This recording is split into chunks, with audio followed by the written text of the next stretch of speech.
Good day, students. Welcome to another lecture in professional ethics. Today, we are going to look at the impacts of differences in culture and religions for businesses operating globally. So, we are still in chapter 6, and in our last lesson, we have discussed culture and religion in global ethics. We have also looked at the difference between home culture and foreign culture.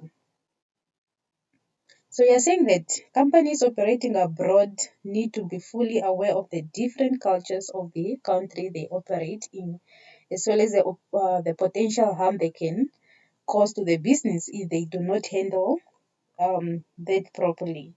So the following are some of the impacts which can arise. All right, so we have pricing. So you're saying that different cultures are used to different price negotiations. So the company must understand the culture and the background of the foreign country.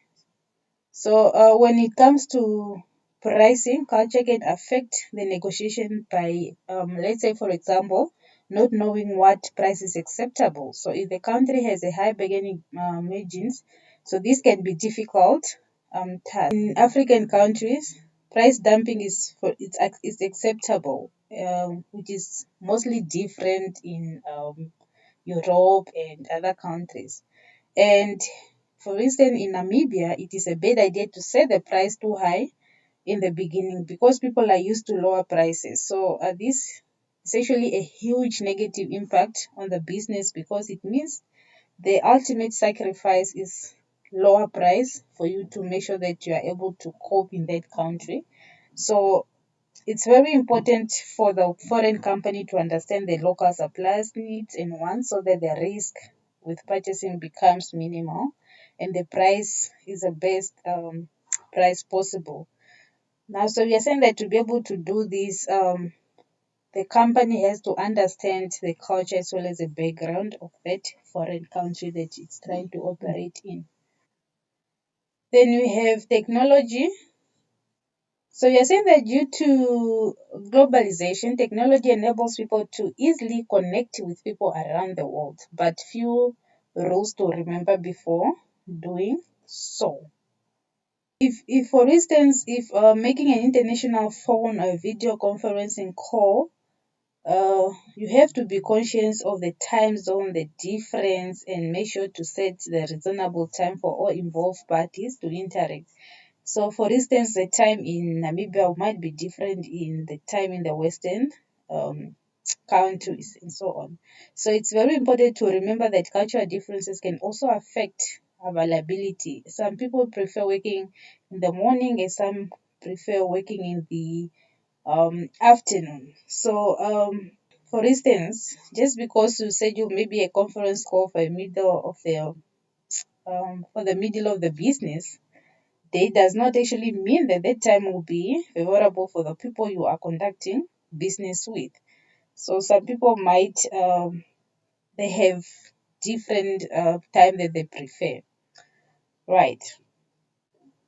So then we have politics. So you're saying that political influences both past and present and can potentially affect the way an organization does business.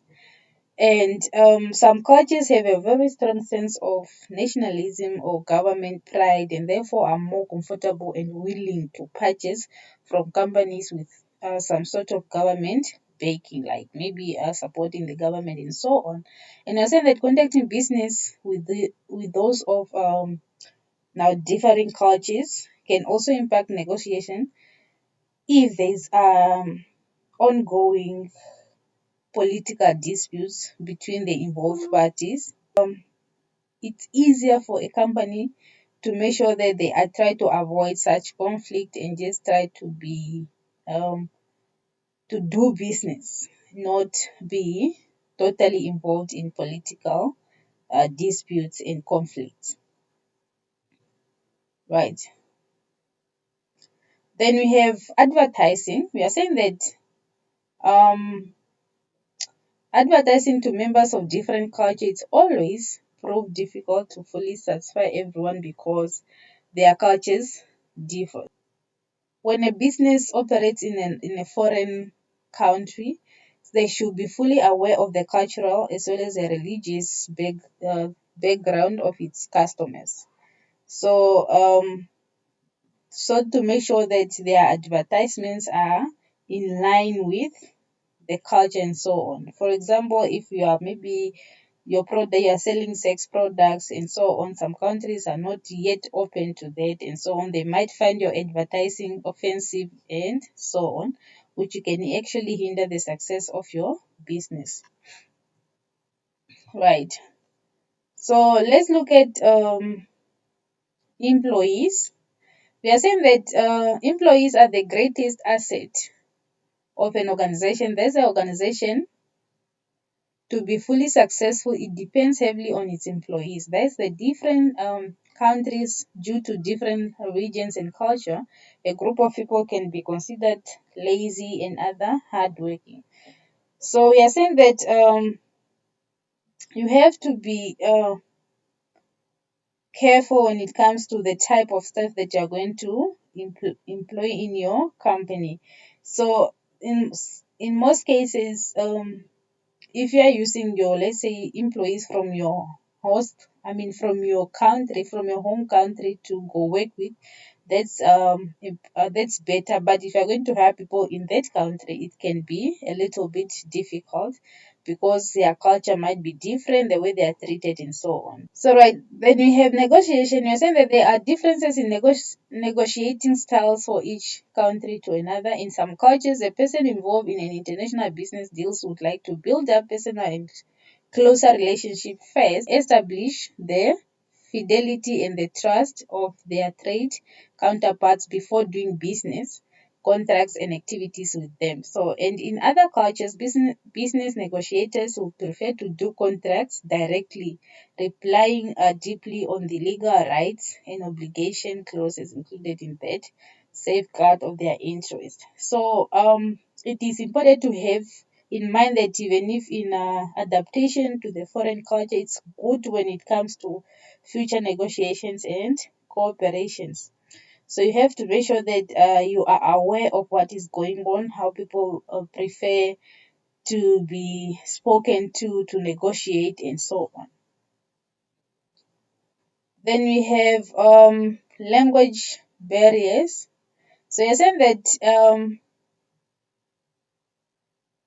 when interacting with people from different cultures, speaking in a neutral tone and making a conscious effort to be considerate of others' input, even if it's given in a manner to which you are not accustomed, can help foster effective business communication. So, language barriers become also a difficult task when it comes to operating in a foreign country, because in most cases you don't know how such a country prefer talking. Some languages sounds loud, some sounds soft, so it's always needed for you to be neutral, right?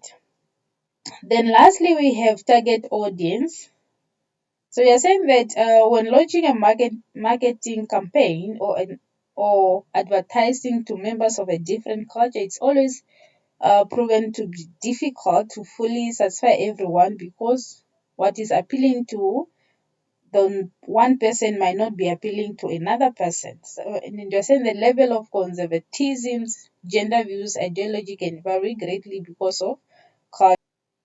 Right, so make sure that your campaigns are in line with the culture norms of that country as well as for your business, in order for you to succeed in a foreign country.